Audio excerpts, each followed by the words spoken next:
Your money or your life? If someone put a gun to your head and said that sentence, what would you do? Most of us would turn over our wallets without thinking twice. The threat works because we value our lives more than we value our money. Or do we? When we're young, we dream of changing the world, working at jobs we're passionate about, visiting new countries, starting a family, and spending time with our loved ones. However, somehow later down the road, we end up in the rat race, stuck in jobs we don't like to earn money that we don't have enough time or energy to enjoy. So we basically choose money. The good news is you don't need to choose between your money or your life. You can have both. And this book will help you achieve just that. So hit the like button to help this video and its idea spread, and let's dig into it. Step number 1, your true hourly pay. We all know that our time is limited and therefore precious. Still, we're willing to trade time for money. The question is, do you really know how much you're selling your time for? Let's use our friend Mike as an example. He works an average job which pays about $30 to $100 per month. Since he works 40 hours per week, he technically gets paid $20 an hour. But does he really? Let's factor in all the things that rarely get talked about. It takes Mike on average 30 minutes to get ready every single day, which makes it 10 hours a month with a cost of $20 at least per month for all the products he uses to look good in the office. He spends 4 hours commuting, which costs him $30 per week. He spends 5 hours and $40 eating at work each and every week, and he usually spends 3 hours in total checking his work emails and making work calls each and every week outside of his regular work hours. So you see, he spends an additional 14.5 hours each week doing work-related stuff, and he spends an extra $75 that he wouldn't if he didn't have the job. So if Mike is to add all those hours up to his 40 hours per week and subtracts the work-related expenses from his income, he will find out that his true hourly pay is $13.3. Pretty different, isn't it? And that's not factoring any taxes, deductions, and such. Now let's find out what your true hourly pay is. Start by deducting from your weekly income the cost of getting to and from work, the cost of your clothes you buy to wear to work, the extra cost of work meals, and so on. Deduct any and all expenses associated with your work. Now let's factor in your extra time. The time that you spend getting ready, the commute, the time you spend on your work phone or your work emails while not at work, and so on. In the end, divide the new reduced weekly total figure by the new increased weekly hourly figure. And that is your true hourly pay. Knowing how much you're actually selling your time for is one of the key points in the book. This might show you that you're underselling yourself, or maybe that your job comes with too many expenses and you should look for something else. The idea is to get a realistic number of dollars that you're trading your time for. Whether you're happy with the number or not, that is for everyone to decide for themselves. And this takes us to step number 2. Step number 2 is track your money. Now we've established that time equals money, you have to make sure you're making the most of both. And now you're probably thinking, oh no, he's gonna talk about budgeting. Don't worry, stay with me. This book is not about budgeting. According to the author, budgets, like diets, do not work. Instead, it's about becoming conscious of how much money actually comes in and goes out of your life as opposed to what you think is happening. A quick Google search will give you hundreds of options and how to do it, but the author suggests you do it like Mike. With 2 clicks, he downloads a mobile app on his phone to help him keep track of his expenses. And you can come up with your own tracking system, whether that's a notebook, an Excel spreadsheet, or anything that works for you. The tracking tool is not important. What's important is you actually track your expenses.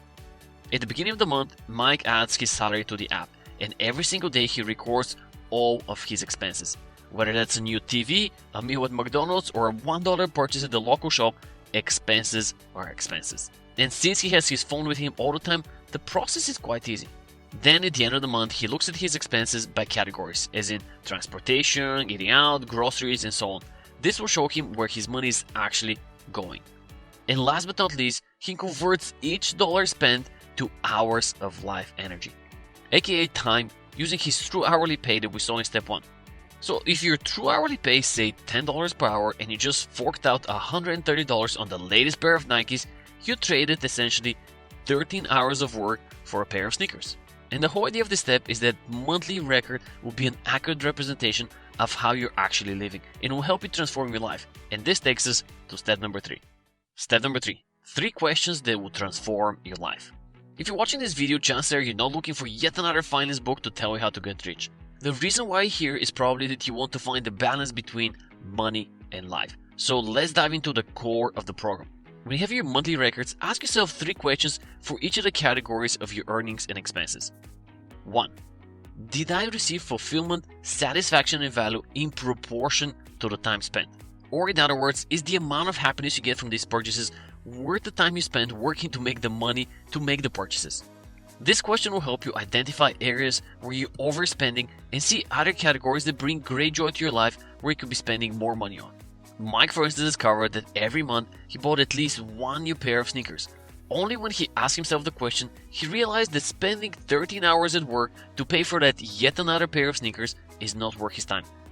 Because he didn't actually need them, the fulfillment he received wasn't great enough for the time that he spent to make the money to purchase that pair of sneakers. Question number 2. Is the expenditure of time in alignment with my values and life's purpose? This question will examine your expenses through the lens of your values. Here's an example. Mike values his community, and when it comes to spending his money, he prefers to do it at local shops and restaurants rather than going to the global megacorp. However, his life is fast-paced and he doesn't always have the time or the possibility of spending aligned to his values. So when Mike asked himself the question, he realized he was spending more money on big corporations rather than locally owned businesses. Well, Mike, it's time for a change. And question number 3, would this expenditure change if I didn't have to work for a living? This will help you understand how much you spend because of your job.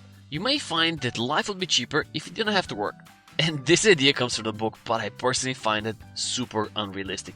99% of us don't really have a choice between working and not working. So let's reframe the question to, do you really need to work those extra hours? Say you do shift work and you can pick up an extra shift. Or say you can stay overtime in the office to clock in some extra hours. Or you can pick up an extra side hustle to supplement your income. Ask yourself if it's really necessary in your specific case. If you're working yourself to the bone and you're driving yourself insane while you're sporting the latest smartphone, new outfits, and a fancy car, chances are your priorities are out of sync. Can you swap that BMW for a Toyota? Can you have an iPhone that's 2 years old? Can you cook at home instead of going out every evening? All of this might allow you to have an enjoyable 9 to 5 instead of a grinding 24/7. And there's no right and there's no wrong here in this case, but you need to decide for yourself. Asking yourself every month whether you're actually getting the fulfillment in proportion to the time you spend in each category awakens the natural sense of knowing when enough is enough. And all of this is extremely motivational and you're probably super pumped up right now, but guess what? You cannot pay your bills with motivation. So let's talk implementation. How do you apply all this information to your life so you can actually see a difference? Click on the next video. I'll see you right there.